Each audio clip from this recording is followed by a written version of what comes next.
अस्सलाम वालेकुम and welcome to आज Pakistan with me Sidra Iqbal. Monday motivation का वक्त आ गया है जी। पहला दिन होता है हफ्ते का, इसमें आपकी एनर्जी हाई होनी चाहिए, ब्लू से ज़रा दूर रहें।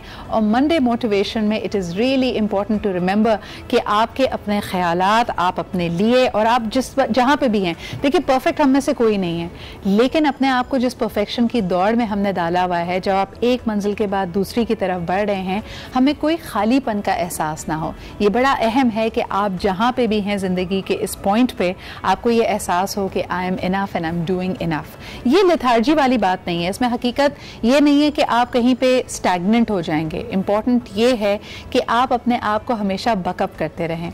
हम अक्सर एक बेहतरीन दोस्त की तलाश में रहते हैं, मेंटोर की तलाश में रहते हैं, एक ऐसा कोच जो आपको हर वक्त बकअप करता रहे, लेकिन आपको वो कोच अपने लिए खुद ही बनना है। मैंने कल एक बड़ी ज़बरदस्त सेइंग ये देखी कि सबसे ज़्यादा वक्त आपने किसी इदारे में, किसी घर में, किसी के साथ नहीं गुजारना, बल्कि अपने जहन के अंदर। तो ये जहन के अंदर जो आवाज़ें हैं वो आपके लिए हमेशा मस्बत होनी चाहिए। लेकिन फिर लोग ये भी कहते हैं कि आपके इर्द गिर्द जो सूरत हाल है उसमें तल्ख हकीकतें भी होंगी। मिसाल के तौर पे किसी ऐसे शख्स को ये कहना कि आप अपने ख्वाबों की तरफ बढ़ सकते हैं, शायद बहुत ही मुश्किल है अगर वो तशद्दुद का शिकार हो रहे हों।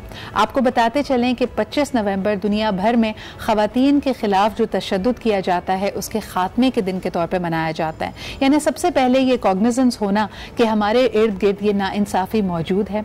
आज भी ख़वातीन को पावरलेस समझ कर उनको ज़ोर ज़बरदस्ती तशद्दुद के ज़रिए उनकी अपनी जो राय होती है उसको सल्ब करने की कोशिश की जाती है। इसके आपको मुख्तलिफ पहलुआत नज़र आएंगे। अगर आप जराइम की दुनिया में देखें, वहाँ पर भी ह्यूमन ट्रैफिकिंग में, एक्चुअली फ़िज़िकल वायलेंस में आपको बहुत सारी मिसालें मिलेंगी जहाँ से इन पर नाजुक पे इस तरह के जुल्म ढाए जाते हैं। और ख़ास तौर पे ऐसे इन्वायरमेंट्स जहाँ उनको महफूज फील करना चाहिए अपनी फैमिली के साथ, अपने घर में, even at their work places, वहाँ पे भी ऐसा लगता है कि तमाम तर कवानीन होने के बावजूद उनके ऊपर जुल्म ढाया जाता है। सबसे पहले हमने कई ऐसी चीज़ों को कल्चर का हिस्सा समझ लिया था और वहीं हमारी सबसे बड़ी ख़राबी थी। हमने कहा कि अगर घर में आपके खाविंद या आपके भाई आप पे हाथ उठाते हैं तो शायद ये नॉर्मल है, और शर्म, गिल्ट, शेम करके इन चीज़ों को बाहर नहीं निकाला जाता था।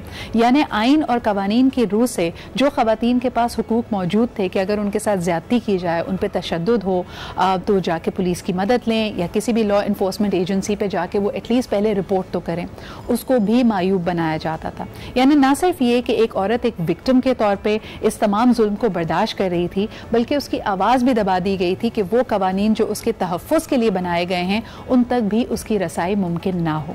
आज इस दिन को मनाने के बाद, इसकी आगाही होने के बाद, पॉलिसी मेकर्स का इसके हवाले से सर छोड़ने के थ्रू और कवानीन बनाने के थ्रू क्या कोई तब्दीली आई है? क्या हम एक मस्बत तब्दीली अपने माशरे में और इस दुनिया में देख रहे हैं या नहीं? आइए सबसे पहले इसी हवाले से आपको दिखाते हैं।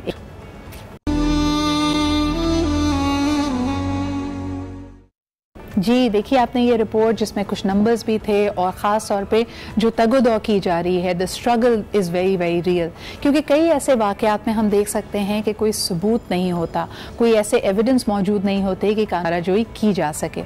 हमारे साथ हमारे लाहौर स्टूडियो से मौजूद हैं मुसर्रत मिसबा साहिबा, ख़वातीन के इन्हीं हुकूक के हवाले से उनके ख़िलाफ़ तशद्दुद के ख़ात्मे के लिए सरगर्म हैं। ना सिर्फ she is the founder of Depilex, जो कि अपने आप में एक रेवोल्यूशन रही है, इसके अलावा उन्होंने स्माइल अगेन फाउंडेशन का भी इनेकाद किया जो कि एसिड अटैक विक्टिम्स के लिए काम करती है। अस्सलाम वालेकुम मुसर्रत आपा, thank you very much for being here with अस।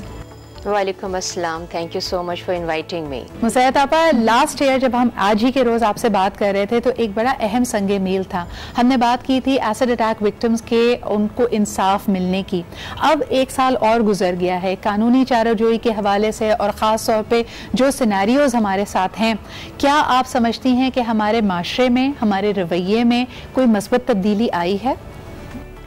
रवैयों का तो मैं बिल्कुल भी कहूँगी कि नहीं आई जी, लेकिन जो एक मुस्बत तब्दीली मैं देख रही हूँ वो रिपोर्टिंग जो कि ज़्यादा हो चुकी है। तेज़ाब या मिट्टी के तेल से जलाए जाने वाली ख़वातीन, बच्चे बच्चियाँ जो हैं, उनकी रिपोर्टिंग होने का मकसद ये है कि वो एक आगाही एक जो मुहिम चली थी वो पहुँच गई उन तक।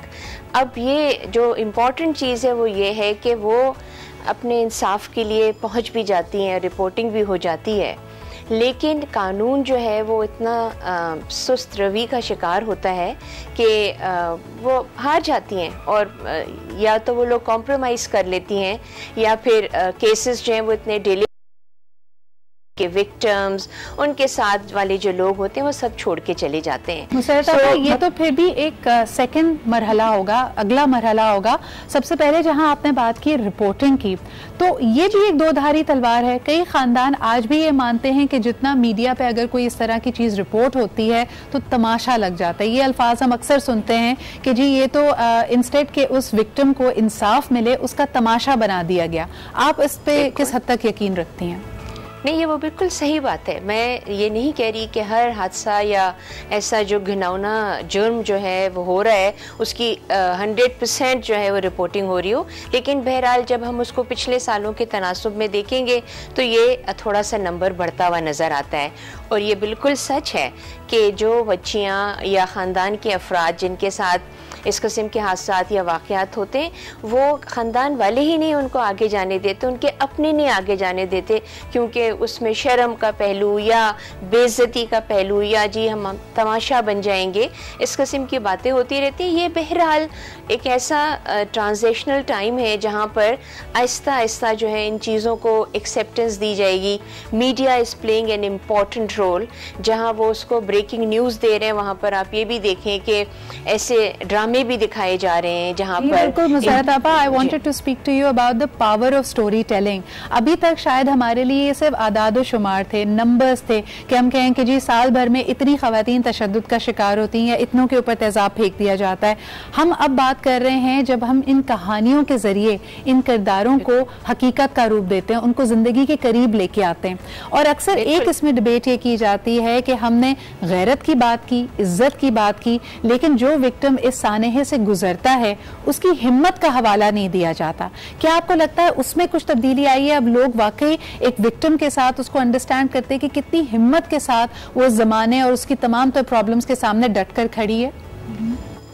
बहुत कम ऐसा होता है कि किसी ऐसी बच्ची को अप्रिशिएट किया जाए जो तमाम तर जो उसके ख़िलाफ़ जो मुहर्रिकात हैं उसके ऊपर खड़ी हो जाए या डट जाए।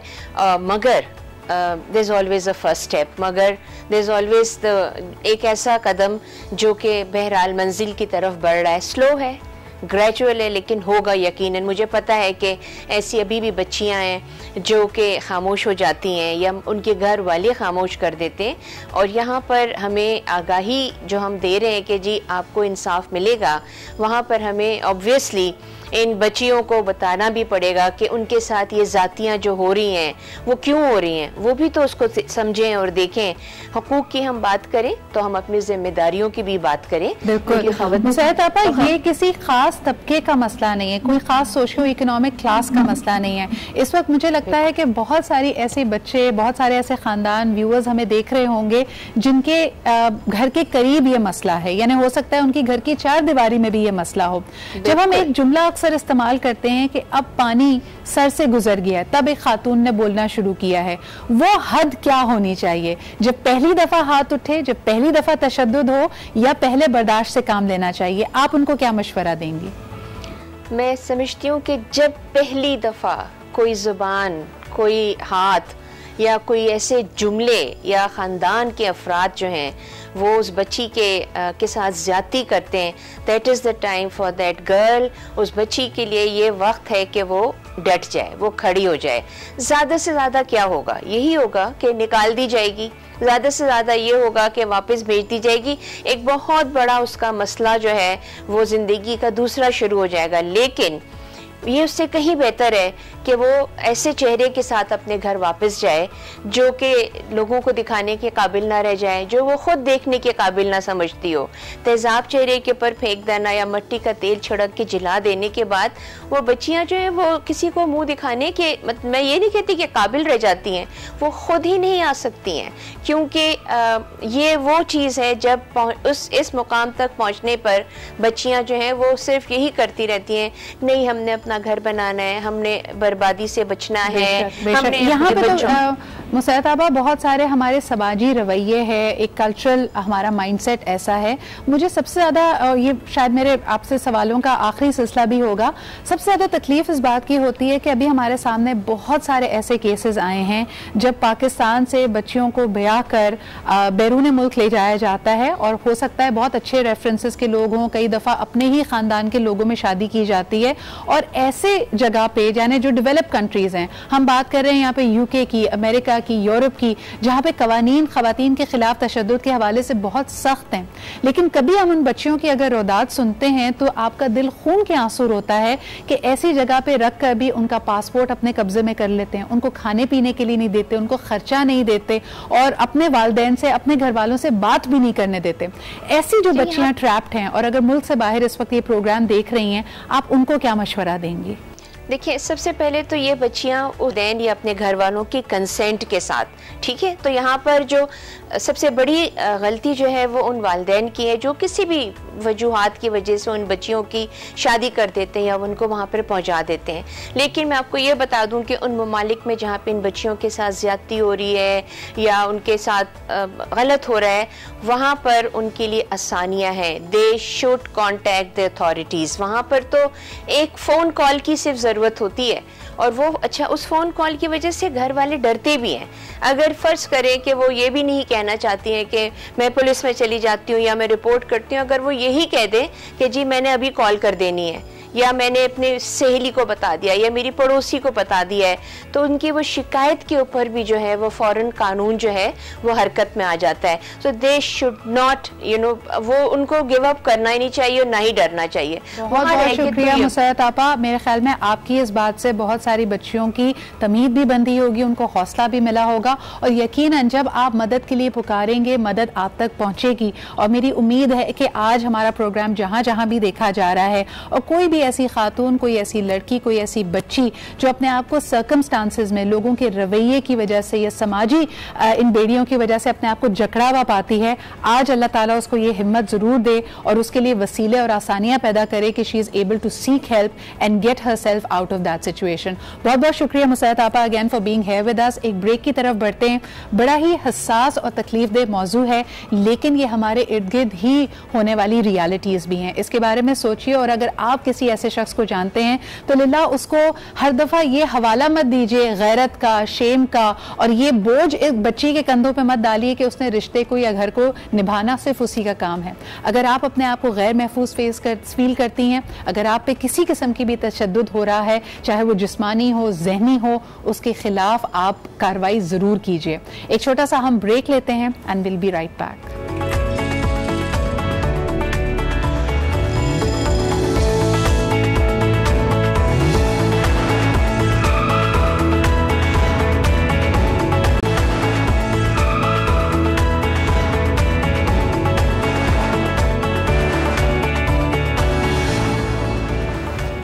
Welcome back after the break. आप देख रहे हैं आज पाकिस्तान, और हमेशा हमारी कोशिश होती है कि कोई अच्छी खबर भी आपके साथ शेयर करें। वैसे तो हम सब जानते हैं कि कैंसर का जो मोहलिक मर्ज है वो एक हैरोइंग टास्क होता है, यानी ना सिर्फ कि वो जो मरीज है खुद उसके लिए, बल्कि उसकी फैमिली के लिए भी इमोशनली बहुत टैक्सिंग होता है। साथ ही साथ हम देखते हैं कि इसके जो अखराजात हैं, जो इसका फाइनेंशियल बर्डन है, वो आपकी मुश्किलात में और उस वक्त के जो जहनी सुकून की जो सूरत हाल है उसको मजीद अबतर बना देता है। तो आपको ये जानकर बहुत खुशी होगी कि पाकिस्तान में पहली दफ़ा एक कैंसर प्रोटेक्शन प्लान का इनेकाद किया गया। इसमें हम देख सकते हैं कि रोश पाकिस्तान और जुबली लाइफ इंश्योरेंस ने एक साथ मिलकर ये प्रोडक्ट बनाया है। और एज लो एज अगर आप चाहें कि पूरे मंथ का, पूरे साल का जो एक प्रीमियम अदा किया जाता है, which is as low as 735 रुपये, और ये आपके लिए एक बहुत बड़ी सहूलत हो सकता है। खुदा न खास्ता अगर किसी शख्स को कैंसर हो तो उसके जो फाइनेंशियल अखराजात हैं, अगर अर्ली स्टेज पे डायग्नोसिस होता है तो आपको फुल टर्म अमाउंट तकरीबन 3%, और अगर आपका लेटर स्टेज पे डायग्नोसिस होता है तो आपको 100% इसकी अमाउंट मिल सकती है। और ये मेरे ख्याल में किसी भी अपने प्यारे के लिए एक बेहतरीन तोहफा हो सकता है। इसकी इनॉग्रेशन में जी हम मौजूद थे, और इस प्लान को बाकायदा इनिशिएट करने के लिए इसके एम्बेसडर्स के तौर पे कि जी हर सेहतमंद शख्स को जिसको अपनी ज़िंदगी से, अपने प्यारों से मोहब्बत है, अपने लिए इसका इंतज़ाम करना चाहिए कि खुदा न खास्ता अगर इस मर्ज़ में मुब्तला होता है तो आपके पास फाइनेंशियल सपोर्ट मौजूद हो। इसी इसी मैसेज को आगे बढ़ाते हुए the first individuals to get this plan Vaneeza Ahmed and Adnan Siddiqui, popular stars of Pakistan. इसके अलावा रोश पाकिस्तान पहला इदारा बना जहाँ पे हर शख्स, चाहे वो कॉन्ट्रैक्चुअल क्यों ना हो, उनके डायरेक्टर से लेके उनके जैनिटर तक, हर शख्स के लिए उन्होंने कैंसर प्रोटेक्शन प्लान लिया। तो मेरे ख्याल में ये बहुत अच्छी एक रविश है, एक बहुत अच्छी सीख है तमाम ही इंडिविजुअल्स के लिए भी और इदारों के लिए भी कि अपने साथ काम करने वालों के लिए आप एटलीस्ट अच्छी एक सोच रखें। और आपको बताते चलें कि इस इवेंट में प्रेसिडेंट ऑफ पाकिस्तान जनाब डॉक्टर आरिफ अलवी साहब भी मौजूद थे। उनकी वाइफ बेगम साहिबा who is a champion for cancer हमारे प्रोग्राम में भी आके उन्होंने इस हवाले से आगही की मुहिम को लीड कर रही हैं। सो of course it is a very important playing, और ख़ास तौर पर वो तमाम लोग जो हमारा प्रोग्राम हम ये तरकीब ज़रूर देना चाहेंगे कि अपने लिए कैंसर प्रोटेक्शन प्लान आपके पास होना चाहिए।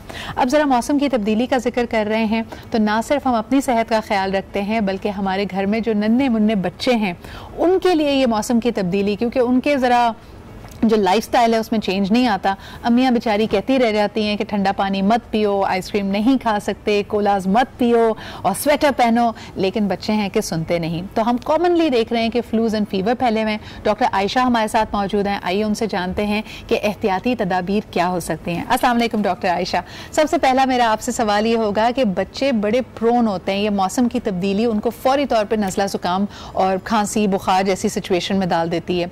एहतियात कैसे करनी चाहिए, प्रिवेंशन के लिए कुछ टिप्स दीजिए। देखिए, बच्चे बहुत नाजुक होते हैं और बिल्कुल फूलों की तरह नाजुक होते हैं। आपने उनका इस तरह से ध्यान रखना है कि सबसे पहले उनकी बॉडी की कवरेज का बहुत ज़्यादा ध्यान हो, बॉडी उनकी हर वक्त कवर्ड हो। दूसरा ये उनकी सफाई का बहुत ज़्यादा ख्याल हो, उनके हाथ मुंह का धुलाना आपकी जिम्मेदारी है।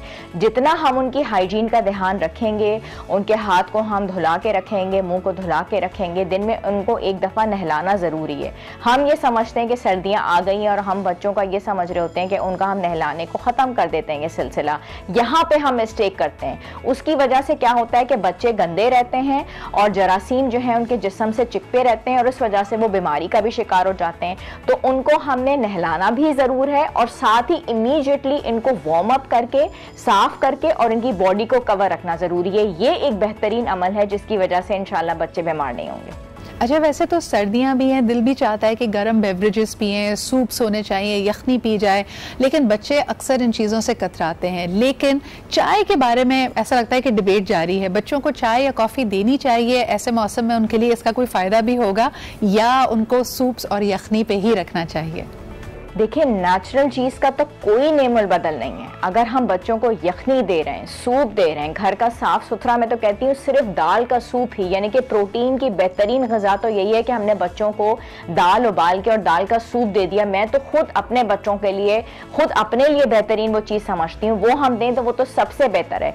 लेकिन अब चूंकि सर्दी का मौसम शुरू हो चुका है और आप देख रहे हैं कि बच्चों के अंदर नज़ला, खांसी, आए दिन एलर्जीज, माँ होने के तहत मैं भी परेशान रहती हूँ और माएँ भी रहती होंगी, तो ये खुद मैं अपने क्लाइंट्स को खुद अपने डाइट बैग्स के अंदर भी दे रही होती हूँ। बहुत ही सिंपल तरीका है, इसको हम हर्बल टी भी कहते हैं। इसमें कलौंजी, सौंफ, जीरा, दालचीनी, इलायची है और आपने 1 गिलास पानी को बॉयल करके इसका सफूफ बना के आपने बोतल में रखना है। पिंच आपने सिर्फ डाल के देना है, खुद भी लें, आप बच्चों को दें। उससे क्या होगा कि आपका इम्यून सिस्टम भी स्ट्रांग हो जाएगा और ये जो हर वक्त गले में कभी दर्द हो जाता है या छींकें आपको बिला वजह आने लग जाती हैं, उससे आप बिल्कुल महफूज रहेंगे।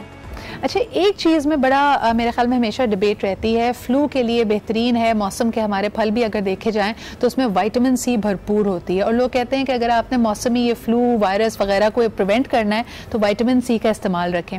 लेकिन बच्चों के केस में जब वो इस तरह का कुछ खट्टा खाते हैं तो इवेंचुअली उनका गला भी बैठ जाता है। क्या करना चाहिए, विटामिन सी यानी ऑरेंजेस, लेमन्स वगैरह दें या ना दें? नहीं, ज़रूर दें। अगर कुदरत ये मौसमी फल हमें दे रही होती है तो आप ये खुद देखिए, मतलब सिद्रा का ये क्वेश्चन इतना इम्पोर्टेंट है। देखें, अगर कुदरत उस मौसम के फल हमें दे रही है, आप देखें कि सिद्रा जब मौसम में वो फल आ रहे हैं, अब सर्दियों के मौसम में अगर ऑरेंजेस आ रहे हैं तो कुदरत हमारे साथ ये नाइंसाफ़ी तो नहीं करेगी ना कि वो फल हमें उस मौसम में दे और वो हमें नुकसान दें। हमारे साथ अल्लाह ताला उतना प्यार करता है एक फ़र्द के साथ जो 70 माओं से ज़्यादा है, तो ये कैसे नाइंसाफी हमारे साथ हो सकती है कि उस मौसम में वो फल दे दिया जाए और वो हमें बीमार करे, ऐसा पॉसिबल ही नहीं है। और उन फलों का इस्तेमाल हमारा इम्यून सिस्टम इतना स्ट्रॉन्ग कर देगा, इतना स्ट्रेंथन कर देगा कि हम बीमार होंगे ही नहीं। और अल्हम्दुलिल्लाह विटामिन सी के अंदर ये अफादियत है, ये ताकत है कि वो आपको इतना स्ट्रॉन्ग करती है, आपका इम्यून सिस्टम इतना स्ट्रॉन्ग करती है कि आप बीमार नहीं होते। वो लोग जो रेगुलर तौर पे भी विटामिन सी का इंटेक, जैसे हमारे पास बाकायदा ये जार्स होते हैं और हम ये रख रहे होते हैं, अगर आप इसका जूस बना के ले लेते हैं, इस पे लिखा हुआ भी है विटामिन सी, ये इस्तेमाल करते हैं, 1 टीस्पून आपने 1 ग्लास पानी में डाल करके ले लिया ये जूस, तो आपकी पूरा साल भी आप इसको इस्तेमाल करें, रादर देन कि हमारा फोकस होता है हम कोल्ड ड्रिंक्स ले रहे हैं, जूसेस ले रहे हैं और बच्चों को बिला वजह हम जूसेस दे रहे होते हैं। आप विटामिन सी का ड्रिंक दें, उसके अंदर खटास भी होती है, बहुत मजेदार फ्लेवर होता है। और सिद्रा, मैं तो ये कहूंगी कि ये इतनी अच्छी नेचुरल इंटेक है, विटामिन सी हमने खुद भी लिया, अपने बच्चों को भी दिया, इम्यून सिस्टम भी उनका स्ट्रॉन्ग हो गया, और वो जो साल में 2 दफा 3 दफा या 4 दफा हमने या हमारे बच्चों ने बीमार होना है, हमारी उससे जान छूट गई। एक दफ़ा फिर आपके तवज्जुह से, क्योंकि ये जो बीमारियां हैं ये अगर वायरल हैं तो इसके ऊपर एंटीबायोटिक काम नहीं करती, लेकिन फिर भी पता नहीं क्यों हमारे यहाँ मुगालता है कि जैसे ही नज़ला ज़ुकाम होता है हम एंटीबायोटिक शुरू कर देते हैं। इसकी वजह से ये तमाम वायरसेस जो हैं वो बहुत रेजिस्टेंस होते चले जा रहे हैं और बहुत ये कॉमनली हम बीमारी देख रहे हैं कि अब आपके पास आपको बहुत ही कोई हाई पोटेंसी की एंटीबायोटिक लेनी पड़ती है। क्या मशवरा देंगी ख़वातीन और ख़ास तौर पर जो माएँ हैं उनको क्या एहतियात करनी चाहिए? देखिए, मैं बच्चों की माओं को ये तजवीज़ ज़रूर देना चाहूँगी कि प्लीज़ जैसे ही आपके बच्चे को बुखार होना शुरू हो जाता है या जैसे ही आप महसूस करती हैं कि उसको बुखार हो रहा है, उसने पहली छींक ली, उसकी पहले ही तबीयत ख़राब हुई और आपने आओ देखा ना ताओ अपनी अलमारी का कैबिनेट खोला और आपने फ़ौरन उसको एंटीबायोटिक सिरप दे दिया। आप सिर्फ 1 या 2 दिन सब्र करें। मैंने जैसे अभी ग्रीन टी की रेसिपी भी आपको बता दी, उसके इंग्रेडिएंट्स भी बता दिए, मैंने आपको विटामिन सी का इंटेक बता दिया है, साथ में मैं आपको विटामिन भी रिकमेंड करूंगी। ठीक है, आप विटामिन का रेगुलर इंटेक नॉर्मल तौर पे भी, बच्चे अगर बड़े हैं तो आपने सॉलिड फॉर्म में विटामिन दे दिया, जब बच्चे छोटे होते हैं तो मैं उनको सिरप्स देती हूँ। आप अगर रेगुलर तौर पर ये दे रही हैं तो आपका बच्चा बीमार होगा ही नहीं। लेकिन अगर खुदा ना खास्ता हो भी गया है मौसम की तब्दीली की वजह से, आप चिकन की यखनी का सूप दीजिए, आप बच्चे को गर्म कीजिए, आप नहा धुला के उसको रैप अप कीजिए। आप नॉर्मल जो सिरप्स होते हैं बुखार उतारने वाला शरबत, आप सिर्फ वो दे के दीजिए, गर्म पानी से उसके गार्गल्स कराइए। ठीक है, और सिर्फ आप 2 दिन सब्र कर लीजिए, बुखार उतर जाएगा, उसकी तबीयत ठीक हो जाएगी। आप 2 दिन सब्र कर लीजिए। लेकिन आप लोग क्या करते हैं, फौरी तौर पे एंटीबायोटिक्स देते हैं, आप बच्चे को और वीक कर रहे हैं। नेक्स्ट टाइम आप उसको और ज्यादा डोज वाली एंटीबायोटिक देंगे, फिर और इस तरह से हम बच्चों को खुद तबाह कर रहे होते हैं और बच्चों को हम अंदर से बिल्कुल डैमेज कर रहे होते हैं। अच्छा, मेरा आखिरी सवाल आपसे ये होगा डॉक्टर आयशा, हम खुसूसन बच्चों की बात कर रहे थे, लेकिन बच्चों का फ्लू, नज़ला ज़ुकाम और बड़ों के फ्लू में क्या कोई फ़र्क होता है? बच्चे क्या इससे ज़्यादा इंटेंसिटी से फील करते हैं, उनका फीवर वगैरह उनको ज़्यादा वीक कर देता है या कोई फ़र्क नहीं है? हाँ, इन दोनों में फ़र्क ये है कि जो बच्चा कमज़ोर है, जो ऑलरेडी जिसकी हाइट भी कम है, जो बच्चा अपने वज़न के हिसाब से कमतर है, जो बच्चा वैसे ही अपने अंडरवेट बच्चे हैं, सिंपल, इसको मैं सिंपल लैंग्वेज में करूँ, मैं एज अ डॉक्टर क्यों ऐसी मेडिकल टर्म्स यूज़ करूँ जो सबको, जो बच्चा वैसे ही अंडरवेट है, जो बच्चा वीक है, जो बच्चा वैसे ही एनेमिक है, एनेमिक का मतलब आप उसको आँख को नीचे करके यहाँ पे वैसे ही उसका कंजंक्टिवा है, घर में बैठे माएँ देख सकती हैं, यहाँ पे आपको उसकी पीलाहट महसूस हो रही है, जबान बाहर निकाल के देखिए आपको येलोविश नजर आ रही है, पिंक होनी चाहिए। ऐसे बच्चे फौरन इन्फेक्शन कैच करते हैं बनिस्बत उन बच्चों के जो बच्चे पिंक हैं, जिनके कंजंक्टिवा यहाँ से पिंकिश हैं, जिनकी जबान गुलाबी है। वो बच्चे जो कि एनेमिक नहीं है वो इन्फेक्शंस को देर से कैच करेंगे। इसलिए बच्चों का अपना वजन बेहतर होना जरूरी है, उन बच्चों की हाइट्स भी अच्छी होती हैं। ज्यादा टाइम को जाया ना किया करें, वेट ना किया करें कि जब बच्चे 16, 17, 18 साल के और फिर आप अपनी डाइटिशियंस और न्यूट्रिशनिस्ट के पास भाग रहे होते हैं हाइट बढ़ाने के लिए और वेट के लिए। फौरी तौर पे अपने बच्चे के वजन का ध्यान करें। जिस बच्चे का वजन ठीक है वो कभी भी इंफेक्शंस कैच नहीं करता। जो अंडरवेट बच्चे हैं वो फौरन इंफेक्शंस कैच करते हैं, वो ही जल्दी बीमार होते हैं और उन्हीं में इंफेक्शंस की सिवेरिटी पाई जाती है बनिस्बत उन बच्चों के जो कि सेहतमंद हैं। The answer is very simple and easy. बहुत बहुत शुक्रिया हमारे साथ मौजूद होने के लिए। मौसम बदल रहा है, एहतियाती तदाबीर बहुत ज़रूरी होती हैं और ख़ास तौर पे इस मौसम में भी अपनी हाइजीन का बहुत ख्याल रखिए। अक्सर ये भी देखा गया अगर आपको फ्लू होता है ना तो घर में सबसे ज़्यादा जो अनहाइजीनिक चीज़ें हैं वो सेल फोन्स हैं, रिमोट कंट्रोल्स हैं, हैंड सैनिटाइजर्स को ज़्यादा से ज़्यादा इस्तेमाल कीजिए। एक छोटा सा ब्रेक हम लेते हैं, वील बी राइट बैक।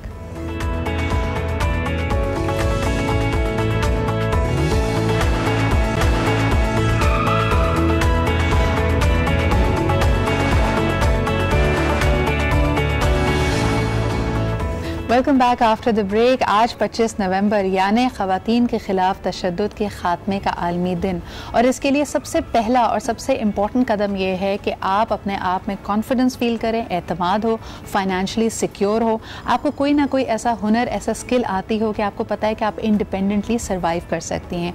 उन बच्चियों का कॉन्फिडेंस बनिस्बत उनके जो फाइनेंशली और इमोशनली अपने आप को अपनी फैमिलीज़ पर डिपेंडेंट पाती हैं बहुत मुख्तलिफ होता है। आज हमारे साथ जो टीम मौजूद है वो बिल्कुल यही काम कर रही है, बच्चियों को हुनरमंद बना रही है। ये है जी इनका ताल्लुक है Lyari tech skills and development center से। It's an all girls institution जहाँ पे तकरीबन 120 बच्चियाँ मुख्तलिफ हुनर, मुख्तलिफ स्किल्स सीख रही हैं, जिसमें ब्यूटिशंस के कोर्सेज हैं, स्टिचिंग है, मेहंदी लगाना है। आज इनकी जो फाउंडर हैं फरजाना बलोच हमारे साथ मौजूद हैं और 2 स्टूडेंट्स भी हैं जो यहाँ पे मुख्तलिफ स्किल्स सीख रहे हैं। हमारे साथ हैं जी फातिमा यूनुस और समीरा ज़हूर। इनको यहाँ पे वेलकम करते हैं। अस्सलाम वालेकुम। वालेकुम and thank you so much for coming here. मुझे ये बताइए फरजाना कि हम अभी जो बात कर रहे थे ऑफलाइन भी कि बच्चियों के पास अगर स्किल होता है और वो खुद मुख्तार होती हैं तो ज़्यादा पुरएतमाद ज़िंदगी गुजारती हैं। आपने इर्द गिर्द अपने स्टूडेंट्स में ये बात नोटिस की? जी हाँ, क्योंकि जैसे कि लियारी टैग हमारा मकसद भी है कि स्किल्स के ज़रिए उनको खुद एतमाद करना।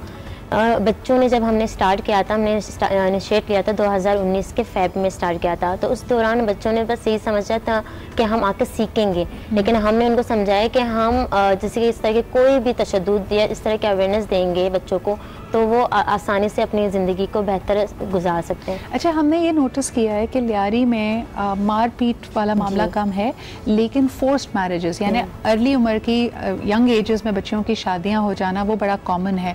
उसमें आपने क्या, आपके सामने सिचुएशंस आती हैं, किस किस तरह के सिनेरियोस को आपने देखा है? जैसे कि मेरे पास है, हमारे पास एज लिमिट नहीं है। हम जैसे कि किसी को भी कहते हैं जिन्होंने अपनी तालीम पूरी कंप्लीट नहीं की तो हमारे पास आके स्किल सीखें। हमारे पास जैसे कि एक बच्ची है 17 साल के भी है, 16 साल में उसकी मैरिज हुई और 17 में डिवोर्स, यानी कि अर्ली मैरिजेस हमारे अभी भी लियारी में चल रहे हैं। तो इससे यही होता है कि बच्चे कुछ नहीं सीख पाते और अपनी तालीम भी पूरी कंप्लीट नहीं कर पाते। और फिर इस तरह के सानहे से, इस तरह की तकलीफ से 2-4 होने के बाद अपने आप को संभालना ज़्यादा मुश्किल होता है। तो मेरे ख्याल में जैसे जैसे ये बच्चियाँ अगर कोई स्किल सीखती हैं, काम आगे करती हैं, तो इनकी पूरी कम्युनिटी में एक चेंज आएगा। आपसे पूछना चाहूँगी फातिमा, कौन सा कोर्स परस्यू कर रही हो, क्या सीख रही हो? स्टिचिंग सीख रही हूँ। स्टिचिंग सीख रही हो, अच्छा। और ये शौक था या वहाँ पे जाके मुख्तलिफ स्किल्स में से, मुख्तलिफ कोर्सेज में से सबसे ज़्यादा पसंद ही आया? ये शौक भी था और मुझे फैशन डिजाइनिंग बनने का शौक था, बिकॉज मुझे अच्छे अच्छे कपड़े पहनने का शौक है, तो इसलिए मैंने स्टिचिंग चूज किया है। और हाथ में सफाई और महारत आ गई है? अभी 1.5 महीने हो रहे, लेकिन माशाल्लाह काफी लेकिन पसंद है जिस तरह सिखा रहे हैं। और आप समीरा, आप क्या सीख रहे हो? मैं भी स्टिचिंग। आप भी स्टिचिंग सीख रहे हो, अच्छा। जो ये सारी क्रिएटिव फील्ड्स होती हैं, जिस तरह अभी हम बात कर रहे थे कि आज सब यंगस्टर्स जहनी दबाव का, स्ट्रेस का एक कंप्लेन कर रहे होते हैं, क्योंकि जाहिर सी बात है घर में 100 तरह की परेशानी है। जब आप ये हुनर सीख रहे होते हैं या अपनी चीज़ को प्रैक्टिस कर रहे होते हैं, क्या थोड़ी देर के लिए बाकी सारे स्ट्रेसेस भूल जाते हो? बहुत भूल जाते हैं, सब कुछ भूल जाते हैं, बस अपने काम में मगन होते हैं, काम में मगन रहते हैं। तो इससे आप अपने अंदर एक चेंज देखते हो, एक पॉजिटिव चेंज देखते हो? हाँ, कॉन्फिडेंट आए। हाँ, बिकॉज पहले मैं घर से अकेले नहीं निकलती थी, बस जाना है कहीं तो अम्मी के साथ जाना है, लेकिन अब नहीं, अब कॉन्फिडेंट है। अकेले घर से यहाँ लियारी टेक आती हूँ, फिर अकेले ही घर जाती हूँ, कभी कभी रात भी हो जाती है, बिकॉज मैं इंग्लिश लैंग्वेज भी सीख रही हूँ यहाँ पर। जबरदस्त, जबरदस्त। समीरा, आप क्या कहेंगी, घर से कोई रेजिस्टेंस, कोई रोक टोक तो नहीं थी?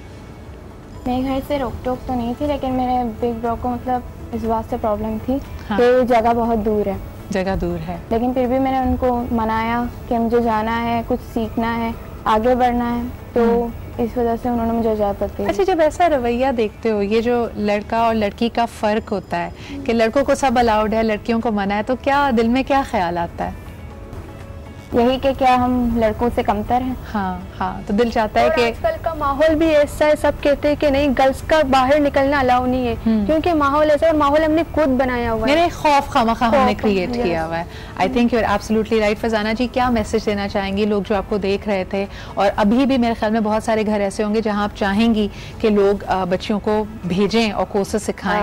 मैं यही कहना चाहूँगी कि लियारी में, जैसे कि लियारी को बहुत नेगेटिव पॉइंट्स में समझते हैं लोग और ज़्यादातर नेगेटिव पॉइंट्स ही शेयर करते हैं, लेकिन मैं एक पॉजिटिव मैसेज देना चाहती हूँ कि मैं एक लियारी की लड़की होकर लियारी को बहुत प्रमोट करना चाह रही हूँ, क्योंकि लियारी में बहुत टैलेंटेड हैं लोग हैं, और उसमें यह है कि हमारे थिएटर स्पोर्ट्स में आगे गए, तो मैं इन स्किल्स को भी ज़्यादा मैं कहती हूँ प्रमोट करें लोग, क्योंकि इन स्किल्स से जो ख़वातीन हमारे पास आते हैं उनके बहुत सारे स्टोरीज होते हैं। जब हम उनके स्टोरीज सुनते हैं तो हम ये कहते हैं कि हम उनकी हेल्प करें, उनके लिए कुछ ना कुछ करने की हम कोशिश करते हैं। और लियारी में जैसे कि मैंने ये इनिशिएट लिया था कि बस मुझे ख़वातीन और लड़कियों के लिए कुछ करना है, तो फर्स्ट मेरे लिए भी बहुत सारे मुश्किलात आए, क्योंकि मेरे फैमिली में मेरी अम्मी बहुत सपोर्ट करती है, लेकिन मेरे भाई इन चीज़ों से बहुत मुझे मना करते हैं कि नहीं, क्योंकि जो माशरा हमारा है तो यहाँ बहुत सारी बातें होती हैं, तो इन चीज़ों को मैं तुम इन्वॉल्व ना हो, लेकिन मैं कहती थी कि नहीं, मुझे कुछ करना है।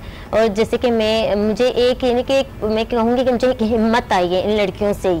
मैं चाहती हूँ कि मैं कुछ कर सकूँ। रिसेंटली मैं अभी यूएस भी गई थी। जिस तरह कहा जाता है ना कि आपका सेंस ऑफ पर्पस होना चाहिए, और तभी आपका Lyari tech skills and development centre को इंटरनेशनली भी रिकग्नाइज किया जा रहा है।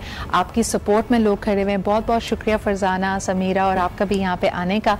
What I really learn is, मेरे प्रोग्राम में कई दफ़ा आप मिले होंगे इन बहुत ही मेहनती और पैशनेट बच्चों से जिनका ताल्लुक लियारी से होता है। I feel the hunger is there. जब आप अपनी ज़िंदगी को कोई मकसद देते हैं तो मेरा तो ये मुकम्मल मानना है कि दस्ते गैब से आपकी मदद होती है। इसी के साथ लेते हैं हम छोटा सा ब्रेक के बाद वापस आएंगे, और आज का हमारा टॉपिक भी यही है कि कौन से हमारे वो समाजी रवैये हैं जिन्होंने आज भी हमें जकेड़े रखा है, और जिसकी वजह से हमारे ख़ानदानों में अगर ख़वातीन हैं, बच्चियां हैं, लड़कियां हैं, उनके साथ अगर जुल्म और ज़्यादती हो रही है तब भी हम खामोश तमाशाई बने बैठे हैं। इस पर बात करते हैं जी एक छोटे से ब्रेक के बाद।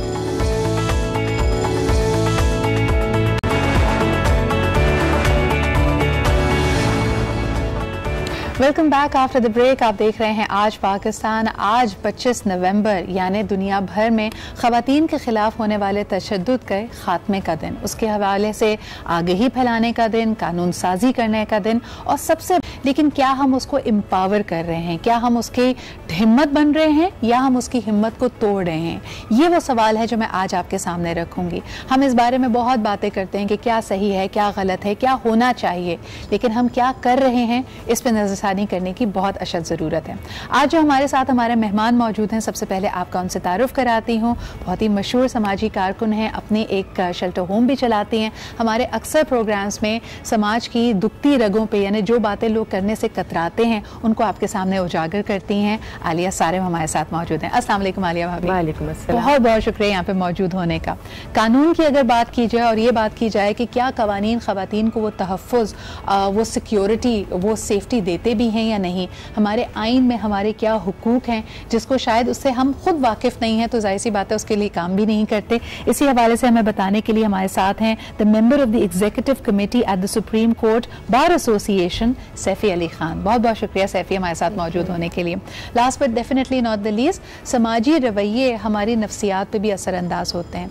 इस बात का इंतज़ार करने से कबल कि हमें लोग या हमारा माशरा या कवानीन कैसे एम्पावर करेंगे, हमने अपने आप को एम्पावर करना है। तो सबसे बड़ी जो कैद आपने तोड़नी होती है वो अपनी सोच के दायरे को बदलना और उसको तोड़ना होता है। इसी हवाले से हमें बताएंगे, हमारे साथ मौजूद हैं माहिर नफ्सियात हैं Farah Aftab. Thank you Farah for being here. Farah, अगर मैं गुफ्तगू का आगाज़ आज आपसे करूँ, कानून है, समाज है, उसी में हम रहते हैं, लेकिन सबसे पहले तो एक विक्टिम अगर उसके साथ ज़्यादती हो रही है पहले खुद फैसला करता है ना कि मुझे इनफ इज़ इनफ, अब मैंने ये बर्दाश्त नहीं करना। वो टिपिंग पॉइंट अक्सर लोगों का कब आता है? अच्छा, इट डिपेंड्स कि वो कब आता है। कई जगहों पे हमारे यहाँ जब लोगों की शादी हो जाती है तो उन्हें बता दिया जाता है कि भाई अब तुम्हारी मैयत ही वहाँ से आए, ठीक है। तो बहुत सारे लोग वहाँ पे सरवाइव कर रहे होते हैं क्योंकि वो कहते हैं कि हम घर जाएंगे तो हम क्या किस मुंह से जाएंगे, ठीक है। सो इट डिपेंड्स कि कब आता है। यूजुअली लोग जब अपना सारा स्टेमिना सारी अपनी मेंटल पावर खो चुके होते हैं, तब वो एंड करते हैं कि you know now I can't take it more. और उसके लिए भी एक लूज लूज सिचुएशन होती है, यानी पहले बताया जाता है कि बर्दाश्त इसलिए करो क्योंकि अगर घर टूटा, अगर ये बात बाहर निकली तो बेइज्जती या ज्यादती, यानी तुम्हारा नुकसान है। और जब आप फाइनली उससे निकलते भी हैं, सब कुछ अपना जहनी सुकून, अपना मेंटल स्टेबिलिटी को लुटाकर, तब भी आप ही को सुनने में मिल रहा होता है। अली भाभी, एक जुमला हम अक्सर सुनते हैं, पानी सर से गुजर गया था। और जितने भी आपके मेंटर्स होते हैं, कोचेस होते हैं, ख़वातीन को, बच्चियों को यही मशवरा देते हैं कि ज़बान बंद रखो, बर्दाश्त करो, चीज़ों को आहिस्तगी से बदलने की कोशिश करो। ये आपके ख्याल में पानी सर से गुजरना वो कौन सा पॉइंट है? अगर खुद एतमादी है तो पानी कभी भी सर से नहीं गुजरता, कभी भी नहीं। उसकी वजह ये है कि जिसमें जितना पोटेंशियल होता है ना, वो उतनी ज़्यादा बर्दाश्त करता है, वो उतना ही ज़्यादा सर्वाइव करता है। और वो इंसान जो सब कुछ लुटा चुका होता है, वो सबसे ज्यादा कभी कभी पुरएतमाद होता है। और खतरनाक खतरनाक का लफ्ज़ मैंने इसलिए नहीं इस्तेमाल किया कि सोसाइटी को जरा ज्यादा नागवार ना गुजरे, क्योंकि मैं जब औरत की बात करती हूँ, मैं कहती हूँ उसका एक सॉफ्ट इमेज बरकरार रहे। सही। लेकिन वो इतना खतरनाक होता है कि वो एक नहीं जाने किस किस से रिवेंज ले लेता है। ठीक है।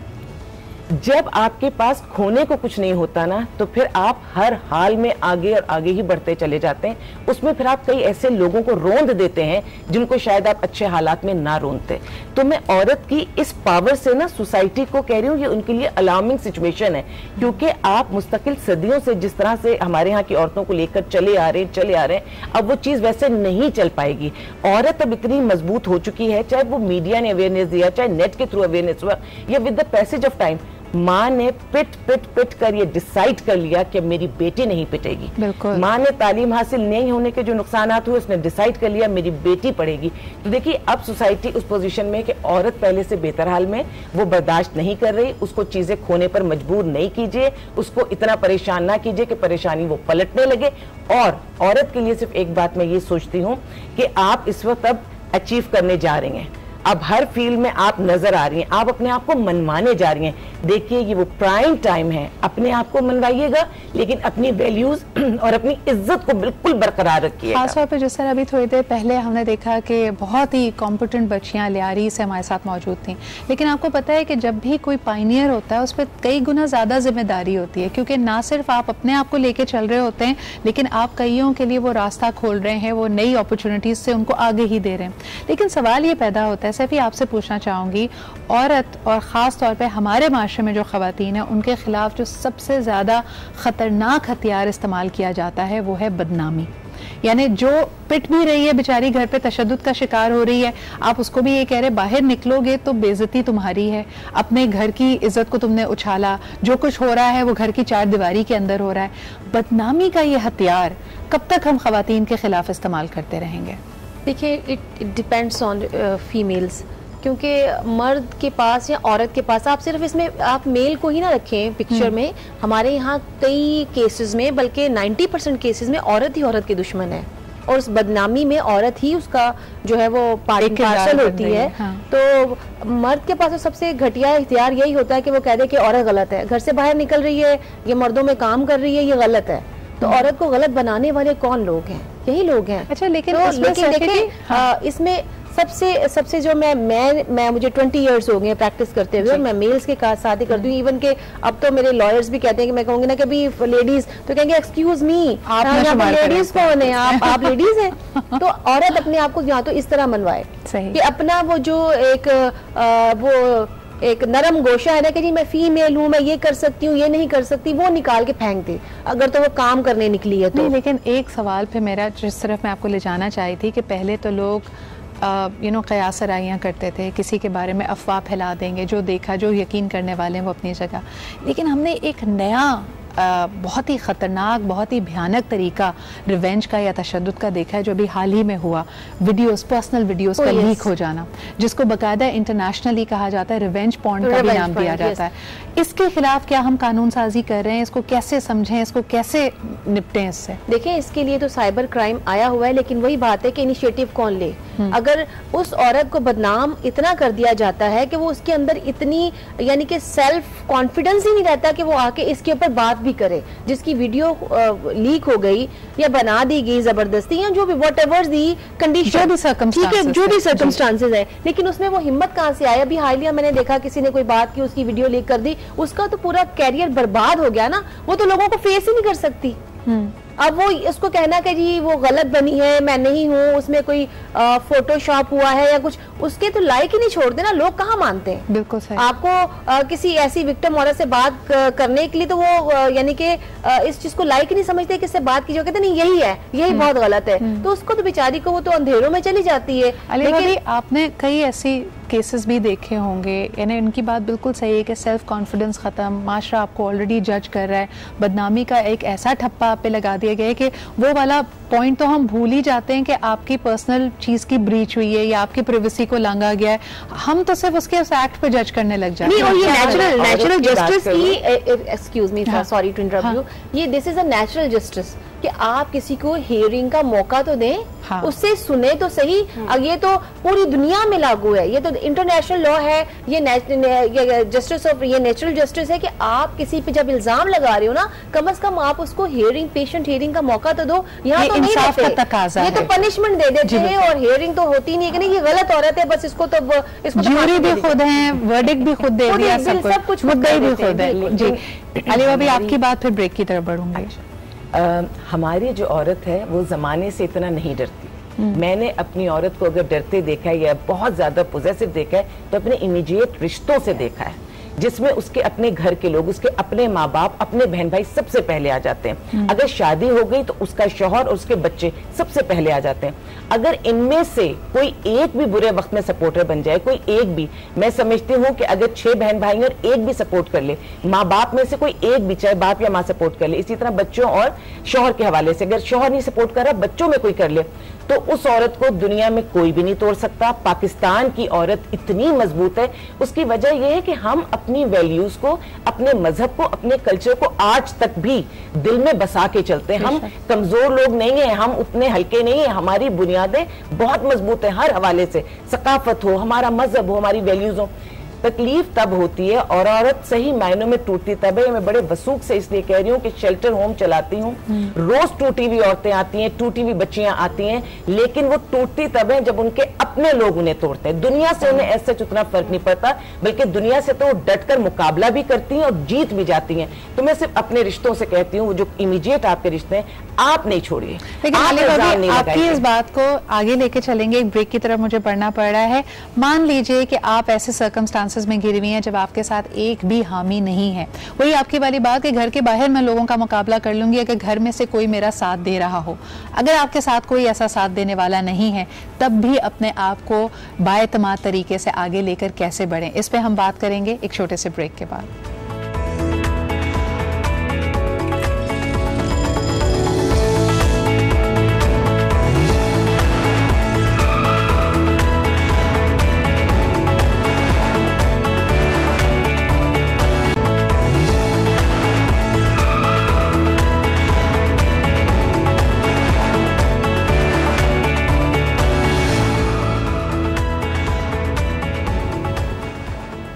आज से नहीं जी, ज़माना कदीम से सिन्फ नाजुक को पता नहीं क्यों हमारा समाज एक बोझ की तरह देखता है। और तभी हमने देखा कि आकाए दो जहान मोहम्मद सल्लल्लाहु अलैहि वसल्लम जब दीन इस्लाम लेकर आए तो इस बात की आगही दी, इस बात से आशना कराया कि बेटी रहमत होती है। लेकिन आज भी हम ये समझने से कासिर हैं कि जमहूरियत में रहते हैं, आइन के तकाज़े, कवानीन हमारे साथ मौजूद हैं। आपका अपना खून, यानी जिस बच्ची को आपने पाल पोस कर बड़ा किया है, जो बहन भाई उसके साथ रहे हैं ज़िंदगी भर, जब अपनी बहन पे होता हुआ तशद्दुद महसूस कर लें, देखिए तो आंखों से भी पढ़ी जा सकती हैं ऐसी बातें, अगर उसका कुछ कहना ज़रूरी नहीं है, उसकी तकलीफ़ आप समझ रहे हैं, फिर भी आप उसकी मदद को नहीं आ रहे, तो क्या ऐसी चीज़ है जो आपको रोकती है? किस समाज को, किस दुनिया को आप दिखावे के लिए उसकी शादी बरकरार रखना चाहते हैं या उसको उसी जहन्नुम में रहने देना चाहते हैं? फरा, आप क्या कहेंगी एक विक्टिम मेरे ख्याल में उस वक्त तक बर्दाश्त करता रहता है जब उसको पता है कि मेरे पास फॉल बैक कोई नहीं है, यानी मेरे पेरेंट्स, मेरे बहन भाई मुझे सपोर्ट नहीं करेंगे। क्यों नहीं करते पेरेंट्स सपोर्ट? अच्छा, मैं आपको बताऊं, बहुत जगहों पे साइकोलॉजिकल और सोशल प्रेशर आ जाता है। हम आधे से ज़्यादा काम उस वक्त कर रहे होते हैं जब हमारे पास सोशल प्रेशर होता है। दुनिया क्या सोचेगी, दुनिया क्या बोलेगी, बेटी घर आ गई है तो फिर आगे आगे इसका फ्यूचर क्या है, ठीक है। So most of the time हम जो है ना सोशल प्रेशर की वजह से बहुत सारे काम नहीं कर रहे होते हैं, अपनी सपोर्ट नहीं कर रहे होते हैं। एंड ऑनेस्टली स्पीकिंग, बहुत सारी चीज़ें हम बच्चों को शुरू में ही दिखा रहे होते हैं कि आपकी लाइफ का यही एंड है। फरा पछतावा होता है आपको लगता है ऐसे पेरेंट्स को, यानी खुदा ना खासा जिस तरह हम अभी बात कर रहे थे, पानी सर से ऊपर हो गया और पहले तो बेचारी, जैसे हम एक दफा बात कर रहे थे, आलिया भाभी 6 महीने में एक दफा पिटती थी, रोज पिटना शुरू कर दिया और इवेंचुअली जान से चली गई एक खातून या एक लड़की। घर वाले क्या सोचते हैं उस वक्त? अच्छा देखिए, फिर मैं कहूँगी डिपेंड करता है कि घर वालों का सपोर्ट कैसा है और ज़मीर कितना जिंदा है, ठीक है। क्योंकि ज़मीर कहीं ना कहीं जाके आपको एक मलामत तो करता ही है ना कि आपने गलत काम किया, ये आपकी बेटी है। और कई जगहों पे तो बेटी के भी बच्चे होते हैं, अब उनका क्या, ठीक है। तो हमारे यहाँ ये बहुत ज़्यादा और लिटरली सोशल प्रेशर बहुत ज़्यादा है और डिपेंड ये भी करता है कि आप किस बैकग्राउंड से ताल्लुक़ रखते हैं। अच्छा, लेकिन ये एक विक्टिम के लिए साइकोलॉजिकली कितना बड़ा विशियस साइकिल है सैफी, कि ठीक है कोई नहीं खड़ा आपके पीछे, आप फाइनेंशियली इंडिपेंडेंट नहीं है, हो सकता है 1 या 2 बच्चों का साथ भी है, तो क्या करे औरत? रोज जिए, रोज मरे या अपने लिए खड़ी हो जाए? उसकी सबसे बड़ी वजह यह है कि 90% केसेस में ये होता है कि खातून वहाँ पिटती रहती है और उसके 2 बच्चे भी, उसको पता है मेरे मेके जो हैं वो इस काबिल नहीं हैं, भाई अपनी शादीशुदा हैं, कोई नहीं रखेगा, कहाँ जाऊं? तो रहूंगी तो वहाँ पे भी भाभियां जो हैं वो जूते की नोक पे खाना देंगी और फिर बातें अलग सुनाएंगी, तो अच्छा है वहाँ जाके भी जलील होना है तो यहीं पिटते रहो। बहुत सारी 90% मैं आपको बता रही हूँ केसेस में ये बहुत बड़ा एलिमेंट है कि खवातीन अपने लिए स्टेप नहीं ले सकती हैं। और जो बहुत ही डिपेंडेंट है, पहले माँ बाप पे डिपेंडेंट थी, अब वो मियाँ पे डिपेंडेंट है, वो तो बेचारी के लिए कोई राह फरार है ही नहीं। अच्छा, इसमें एक अजम्पशन जो हम कर रहे हैं वो अनफॉर्चुनेटली हम ये कर रहे हैं कि ख़वातीन पे होने वाला तशद्दुद उनका खाविंद या उनके शौहर ही करते हैं। आलिया भाभी, एक मर्द को, एक हस्बैंड को उसका साहिबान बनाता है, उसका महरम होता है, आपने मजाजी खुदा का दर्जा दिया हुआ है। ऐसी बच्चियों को क्या कहेंगी जिनके खाविंद की उसी घर में मौजूदगी के बावजूद घर के दूसरे अफराद, ससुराल वाले जिन बच्चियों पे तशद्दुद कर रहे हैं, उनको क्या करना चाहिए? देखिए, 2 चीज़ें ज़िंदगी में कभी एक्सेप्ट नहीं कीजिएगा। एक ये कि अगर आपको जान का ख़तरा है, दूसरा ये कि अगर आपको इज्जत का ख़तरा है, और तीसरा हाथ उठाना, चाहे वो कोई भी, इवन आपका शौहर हो या आपका बाप हो या भाई हो, आप पर हाथ नहीं उठा सकता। अनफॉर्चुनेटली हम उस मुल्क में रहते हैं जहाँ कारोकारी भी भाई करते हैं, बाप करते हैं, प्रॉपर्टी के पीछे करते हैं। ऐसे में हम क्या उम्मीद रखें कि अगर शौहर कमज़ोर है तो फिर तो ससुराल वालों का जो दिल चाहेगा वो करेंगे। और यकीन जानिएगा कि जब एक औरत के साथ जुल्म होता है और कोई नहीं बोलता तो उसकी औलाद तक वो जुल्म ज़रूर जाता है। डिफरेंट केसेस जहन में आ रहे होते हैं। ऐसा भी हुआ है कि एक ही आदमी ने उस घर की पहली बेटी को भी एक मोहब्बत, हरासा नहीं किया, मोहब्बत। हमारे यहाँ देखो हरासमेंट को बहुत ज्यादा हम कह रहे होते हैं, वो अपनी जगह मौजूद है, लेकिन मेरा मानना है कि अगर औरत स्ट्रांग है, किसी की मजाल है कि आपसे हाथ मिला ले। अगर मैं कहती हूँ एक महफिल में 100 लोगों से हाथ मिलाया जा रहा है, कोई शख्स आपकी तरफ आ रहा है, आप सिर्फ उसको सलाम करके अगर मुंह ही दूसरी तरफ कर ले, बहुत आराम से, उसकी मजाल नहीं होगी कि वो आपसे हाथ मिलाएगा। अभी इसमें एक और सिनेरियो कंसिडर करते हैं। अभी हम रिवेंज पॉर्न की बात कर रहे थे। हमारे यहाँ अक्सर लड़कियां, हम देखते हैं ना, घर के माहौल अगर टॉक्सिक हैं या पहली जाहिर सी बात है चेंजेस आए हैं, आपने रोमांटिक इंटरेस्ट किसी की तरफ फील किया, धोखा भी तो खाती है ना। अब वो वाली बात कि अगर आपने खुदा ना खास्ता किसी अपनी एक सॉफ्ट कॉर्नर की वजह से, अपनी फीलिंग्स की वजह से कोई ऐसी बात किसी के हाथ लग गई जिसके थ्रू आप ब्लैकमेल हो रही हैं, अब तो आप 2 धारी तलवार पे ना घर को बताने के काबिल, ना उस शख्स को रेजिस्ट आप कर सकें। जो आप अब कह रही हैं ना, मैं इसी तरफ बच्चियों को ज्यादा लाना चाह रही हूँ। हमारी बच्चियां इतनी कमजोर नहीं हैं कि हैरेसमेंट बिल्कुल होती है, हैरेसमेंट भी बहुत अलग अंदाज में, लेकिन मेनली जो बच्चियां फंस रही हैं वो इस मोहब्बत के जाल में फंस रही हैं, शादी के जाल में फंस रही हैं। शादी जिंदगी है तो एक काम है जो अल्लाह ताला कर देता है, साथ के साथ हो जाना चाहिए, अच्छी बात है, लेकिन एक बच्चे के जहन में मुस्तकिल ये फीड करना कि तुम्हारी शादी, तुम्हारी जिंदगी, तुम्हारी मौत सबसे ज्यादा कीमती है। तुम्हारी शादीशुदा रिश्ते को चलना, चाहे वो तुम्हें बेच दे आदमी, चाहे तुम्हें जला दे ससुराल वाले, सास मारे पीटे, वो ये बहुत बड़ी ज्यादती है। शादी होना अच्छी बात है, शादी का चलना उससे भी ज्यादा अच्छी बात है, शादी का टूटना बहुत बुरी बात है, लेकिन इन सारी बातों में वो बच्ची, वो इंसान, वो औरत कहाँ गई?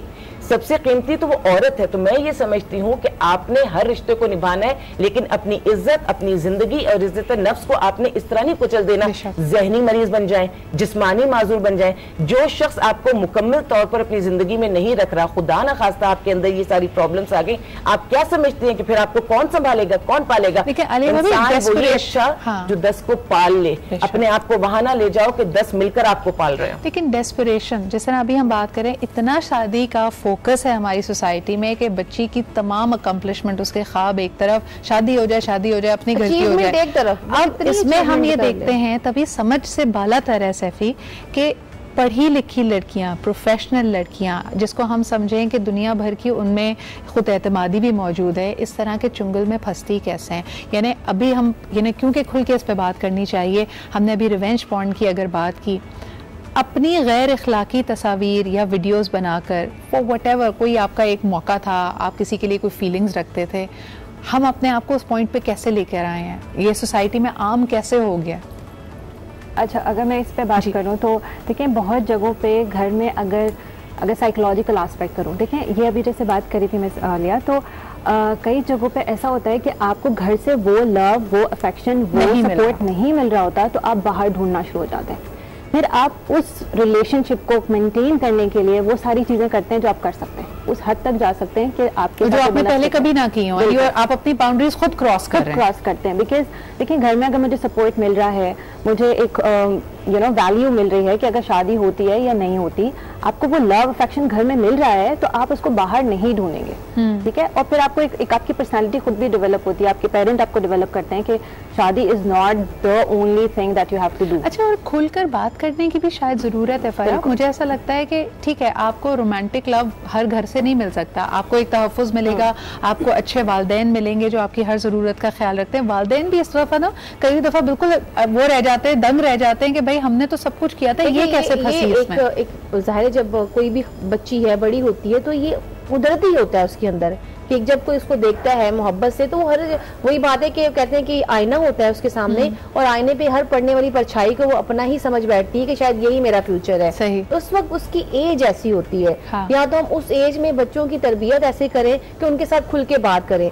वो इसलिए हो जाता है कि वो माँ बाप से डिस्टेंस पे होती हैं, एक लिहाज होता है, बड़ी बहन से भी डरती हैं, अगर बड़ी बहन कोई है, अगर वो खुद ही बड़ी है तो वो माँ बाप से डिस्टेंस पे होती है, खुल के इस पे बात नहीं कर सकते। अगर हमारी बच्चियां हैं तो हमें बताना चाहिए, और अपना हेल्दी एनवायरनमेंट, हेल्दी रिलेशनशिप्स उन्होंने देखे। अली भाभी से भी इस पे बारे में बात करूंगी। एक छोटा सा ब्रेक मुझे लेना पड़ा, उसके बाद आते हैं और ये डिस्कशन कंटिन्यू करते हैं।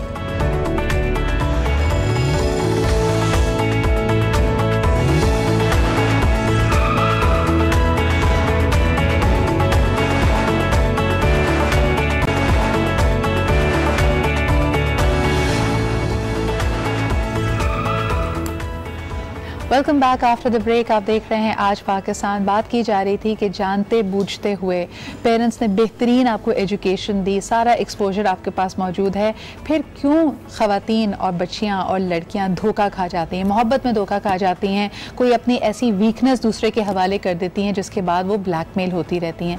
क्या इसकी वजह यह है कि ख़वातीन को अल्लाह ताला ने जज्बात बहुत दिए हैं, एक नरम दिल दिया है, तो वह अपना अच्छा बुरा नहीं सोच पाती, या धोखा देने वाले बहुत ज़्यादा चालाक हैं? इसको जानने की कोशिश करते हैं। अली भाभी, आपका क्या इस पे ऑब्जर्वेशन है?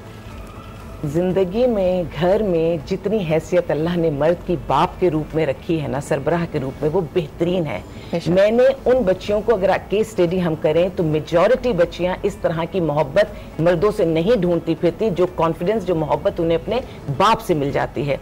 बेटी के साथ अगर बाप का रिश्ता बहुत ज्यादा स्ट्रांग है, ये बॉन्डिंग बहुत स्ट्रांग है, क्योंकि देखिए एक आदमी के साथ खड़े होने से औरत को, चाहे वो किसी भी रिश्ते में, महरम रिश्ते में, उसको एक सपोर्ट मिलती है, उसको एक कॉन्फिडेंस मिलता है। जब वो कॉन्फिडेंस वो अपने घर में अपने बाप से ले लेती है, तो फिर सारी दुनिया के मर्द एक तरफ, उस बाप का कॉन्फिडेंस एक तरफ, और दूसरा बाप उसका रोल मॉडल होता है। औरत के लिए, बच्ची के लिए बाप जो जो काम कर रहा होगा, वो सोसाइटी का वो इमेज उसके जहन में बनता चला जा रहा होगा।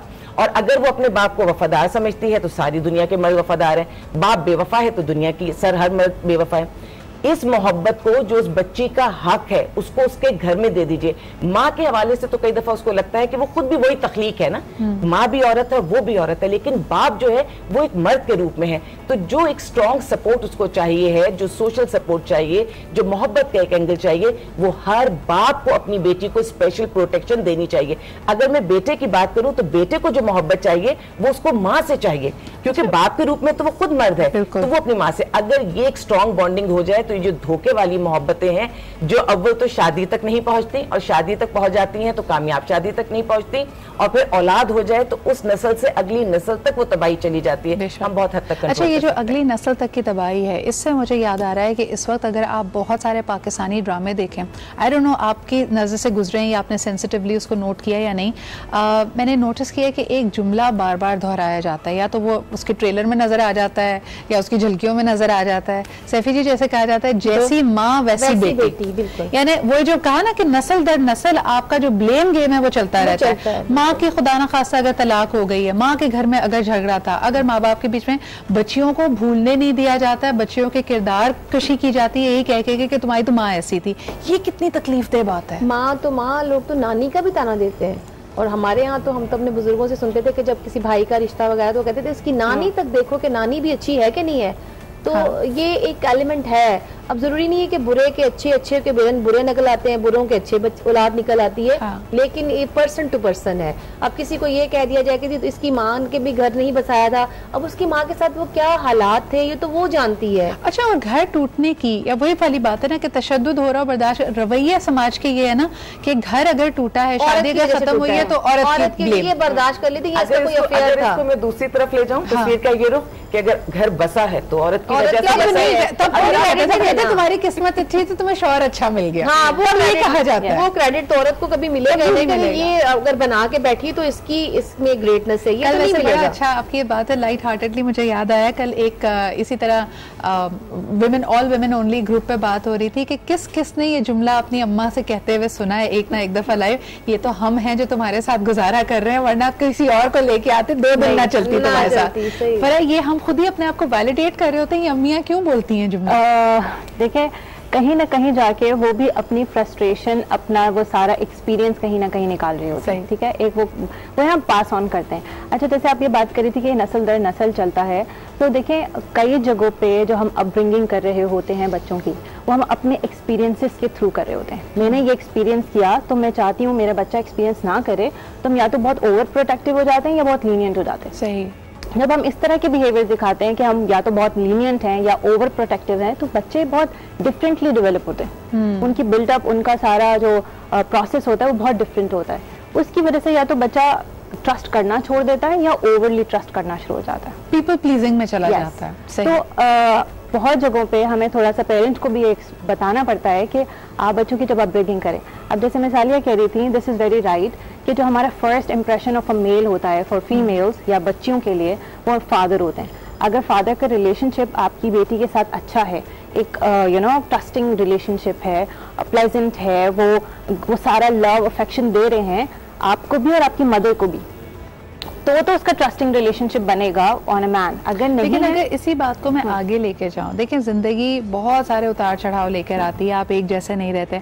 आलिया भाभी, आपकी ऑब्जर्वेशन में लोग कहते हैं ना, अक्सर पहले तो यंग बच्ची से शादी की ख्वाहिश इसलिए जाहिर की जाती है हम इसको अपने अंदाज में मोल्ड कर लेंगे, एक तो पता नहीं कौन सा सांचा है जिसके अंदर मोड़ तोड़ के उसको डाला जा रहा होता है। फिर आप देखें कि अगर उसकी शादी 20s में हुई है, बच्चे, फिर बच्चों के बड़े होने के बाद अक्सर मर्द और फैमिली से शिकवा करते हुए नजर आते हैं कि जब आई थी तो छुई मुई का पौधा, आवाज नहीं निकलती थी, अब धाड़ती है तो पूरा मोहल्ला सुनता है। ये चेंज कब आता है खातून में? इतना जुल्म है कि आप 14 साल की बच्ची, 12 साल की बच्ची, आप देखें वक्त के साथ साथ चीजें बदलती हैं। अगर कभी ये हुआ भी करता था तो अब ये वो वक्त, वो दौर नहीं रहा, रिश्तों में वो प्योरिटी नहीं रही। इतना बड़ा जुल्म आप उस बच्ची के साथ ना करें। शादी दुनिया का खूबसूरत तरीन रिश्ता, बहुत हसीन बंधन, लेकिन यही बंधन अगर बोझल बन जाए तो मैं बता नहीं सकती दिल पे क्या गुजरती है, जिंदगी कहाँ जाती है। अच्छा ये रिश्ता बोझिल नहीं भी बनता, ये रिश्ता बहुत ज़्यादा खूबसूरत है, उसके बावजूद वो 12 साल की बच्ची, वो 14 साल की बच्ची जब माँ बनेगी तो उसको कितनी मुश्किलात से गुजरना पड़ेगा। क्या उस बच्ची को पैदा होने के बाद ज़िंदगी गुजारने का हक नहीं है? याद रखिएगा, मैं तो खुद ये जुमला बोलती हूँ कि जब औलाद पैदा हो गई तो अपनी ज़िंदगी को कहीं पीछे रख के उस औलाद की बेहतरी के लिए बहुत ज़्यादा सोचो। लेकिन अगर एक 12 साल की बच्ची, 14 की, 18 की, वो खुद बच्ची है, वो खुद भी नहीं जी, और मैं इतना भारी जुमला उस बच्ची पे डाल दूं तो बच्ची कहाँ खड़ी होगी? तो फैसले लेने से पहले बहुत जरूरी है सोचने के लिए कि सामने किसी इंसान के लिए बात की जा रही है, उस इंसान में मर्द औरत की आप तफरीक ना कीजिए। अच्छा, पहले तो एक हम कहते थे सैफी जी जुमला कि यू नो लड़की अगर प्रोफेशनल है, पढ़ी लिखी है, बाहर निकलती है, काम करती है तो वो बर्दाश्त नहीं करती, फिर ऐसी शादियाँ नहीं चलती। आज हमने बहुत सारी ऐसी हमारे इर्द गिर्द स्टोरीज हैं, सो कॉल्ड राइट एज पे शादी हुई, 20s में शादी हुई, बच्चे भी हो गए, by the time you hitting 35-30 आपको लग रहा है आपका मिजाज नहीं मिलता और शादियां ख़त्म हो रही हैं। ऐसे आपकी क्या ऑब्जर्वेशन है, इसकी क्या वजह है? देखिए, पहले तो मैं इस चीज़ को बिल्कुल भी एक्सेप्ट नहीं करती कि जो वर्किंग लेडी जो हैं वो यहाँ काम करने वाली शादियाँ नहीं चलाती। सबसे ज़्यादा शादी को चलाने की जो बाहर निकल रही हैं वही कोशिश कर रही हैं। और मैंने ऐसे केसेस देखे हैं और बहुत बड़े बड़े नाम हैं जिसमें अभी शादी रात को बारात थी, सुबह पता चला जी डिवोर्स के लिए कोर्ट आ गए। केसेस, जी हाँ, ऐसा हो रहा है, मैंने तो ऐसे केसेस देखे। रात को शादी हुई और रुखसती के बाद शौहर साहब घर तशरीफ नहीं लाई, वो बेचारी दुल्हन बैठी हुई इंतजार कर रही है, तो दूसरे दिन डिवोर्सेस हो रही हैं, तीसरे दिन। और मैंने ऐसे केसेस भी देखे कि कोर्ट में आए दोनों लव मैरिज के लिए और वहाँ पे फ्री विल करा के दूसरे दिन लड़की ने कहा मेरी इसके साथ नहीं बन रही, मेरी डिवोर्स करा दें, और घर वालों को पता ही नहीं कि हमारी बेटी की शादी भी होगी और वो डिवोर्स भी ले रही है। तो ये जुमला कहना कि बहुत ही गलत है कि जो बाहर निकल रही है, जो बाहर निकल रही है बेचारी वो कमा भी रही है, घर को भी टाइम दे रही है और शादी को चलाने की भी कोशिश कर रही है। कितने केसेस है मैं आपको गिनवा दूं। तलवार भी लटक रही है कि बाहर निकल रही है, हाँ, हो गई है तो खुद सर भी हो नहीं, देखिए खुद सर की बात नहीं, देखे ना अब हर औरत को अपना स्पेस चाहिए होता है। पसंद नापसंद का मालूम होना ये तो कोई बुराई तो नहीं है इसके। तो आप अब तो देखिए ना, अब जब रिश्ते अगर कोई खानदानों में या कोई बाहर रिश्ते, अब तो रिश्ते ही लड़के ऐसे ढूंढ रहे हैं कि यार लड़की कमाती हो, उसके पास कुछ ना कुछ वो प्रॉपर्टी भी हो और प्लस के लड़की शादी करे, अच्छा कमाई भी रकम भी दे दे। आखिरी बात करना चाहूंगी, मेरे पास वक्त कम रह गया है। फरा, जो खवातीन जिनको ये मशवरा मिल रहा है या अपनी किसी सोच के तहत वो तशद्दुद बर्दाश्त कर रही हैं, और मैं सिर्फ यहाँ पे जहनी दबाव की बात नहीं कर रही, मार पीट की बात कर रही हूँ, ऐसे तल्ख जुमले भी उसमें आप इंक्लूड कर दीजिए, उनकी पर्सनालिटी पे इम्पैक्ट क्या हो रहा था? उनको लग रहा होता है कि थोड़ी देर की मार है, इसकी दर्द तकलीफ खत्म हो जाएगी, या आहिस्ता आहिस्ता आप अंदर से बिल्कुल टूट जाते हैं and you are making yourself prone to even worse situation? अच्छा देखिए, दो केसेस हैं। एक तो आप या तो डिसेंसिटाइज होते जाएंगे जिसमें आप कहेंगे कि अब मुझे फर्क नहीं पड़ता, ज्यादा मार ही पड़ेगी ना। दूसरा केस ये होगा कि फिर आप रिवेंज वाले केस में चले जाएंगे।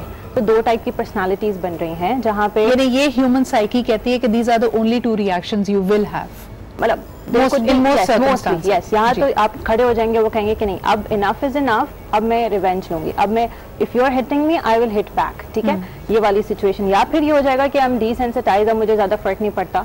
कई जगहों पे लोग अगर चीज़ों को बनाना चाहते हैं, वो रियली वांट कि भैया मेरा रिलेशनशिप इस टाइप पे भी काम करे, तो वो कोशिश करते हैं कि ऐसे सिनेरियोज ही ना आए, लेकिन ऐसे केसेस बहुत कम हैं। मैं आपको बताऊं, मेरे पास कई केसेस आते हैं, वो कहते हैं कि हम पहले खामोश थे बिकॉज हम घर बचाना चाहते थे, लेकिन हमने नोटिस किया कि बात चलती ही तब है जब हम ऊंचा बोल के बात करते हैं, जब हम कुछ लड़ के बात करते हैं, वरना जब हम खामोश रहते हैं तो कोई बात सुनता नहीं है। तो लोग लर्न करते हैं अपने एनवायरनमेंट से। तो ये कहते हैं कि वो जो हम बात शुरू में कर रहे थे कि जब आप पहले धीमा बोलते थे और फिर ऊंचा बोलने लगे, ये भी आपका लर्नड बिहेवियर है।